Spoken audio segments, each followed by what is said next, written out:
Bonjour à vous. À cette occasion, je vais vous parler d'une modalité de travail qui peut générer beaucoup d'emplois dans notre pays. Cet article a été publié par Aurélie Tepo.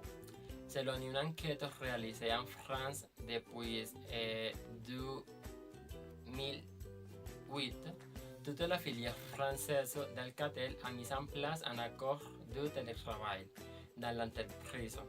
Aujourd'hui, le télétravail concerne près de 1700 salariés. De la même façon, le Conseil général du Finistère expérimente à réduire le télétravail auprès d'une partie de son personnel pour réduire le nombre de déplacements. En Amérique latine, il n'y a pas de chiffres ni de statistiques officielles qui nous permettent de parler du nombre de télétravailleurs, des ressources disponibles. Cependant, on sait qu'il existe déjà de nombreux cas de télétravailleurs et de nombreuses expériences développées dans des entreprises, notamment des multinationales qui appliquent le télétravail en tant que politique. Nous pouvons citer des cas tels que la Petroquímica Dow, Laboratorios Roche, IBM ou la allemande Siemens, entre autres. Mais maintenant, on va vous poser deux questions. Qu'est-ce qui se passe avec la Colombie? Et est-ce que les gouvernements locaux utilisent cette méthode?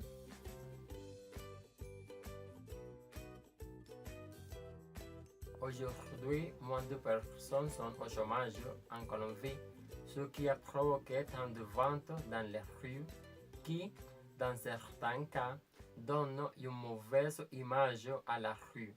Cette pollution itinérante défigure les rues, provoque le désordre et camoufle la délinquance.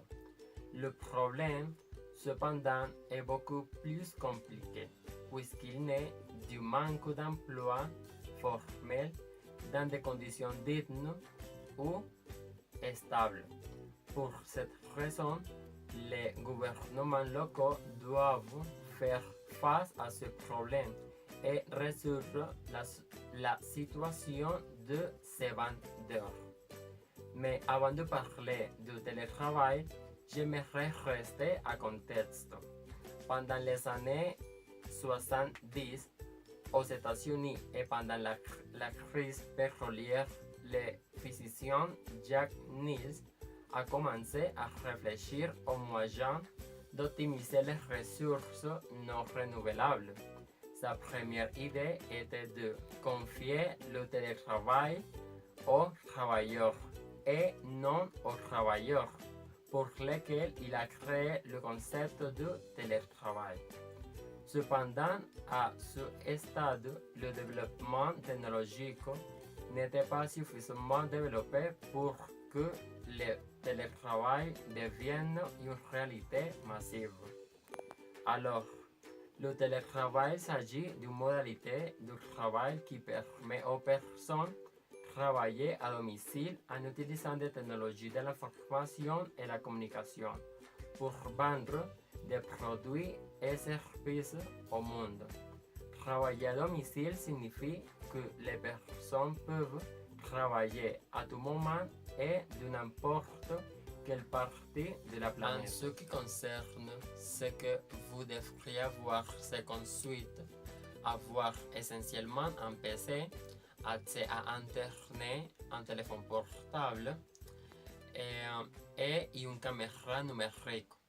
Vous devez aussi avoir un courriel électronique et selon le cas, blog, site web ou messagerie instantanée. Cette modalité est relativement nouvelle de recrutement du travail qui exploite les nouvelles technologies, comme j'ai déjà dit auparavant, laquelle le salarié et l'employé peuvent se bénéficier. En fait, la technologie a permis à toute une nouvelle génération d'emplois du télétravail d'élargir considérablement les possibilités de nombreuses entreprises. C'est aussi une bonne option pour ceux qui doivent s'occuper des affaires personnelles qui ne prennent qu'une petite partie de la journée, puisque de cette façon, vous n'aurez pas à demander le jour de congé de manière à pouvoir remplir avec toutes les obligations. Ici, en Colombie, le télétravail ville durable, 24 nouvelles entreprises ont signé le pacte dans lequel ils s'engagent à promouvoir cette modalité de travail et en complétant 247 entreprises qui donnent les pays pris sur le télétravail.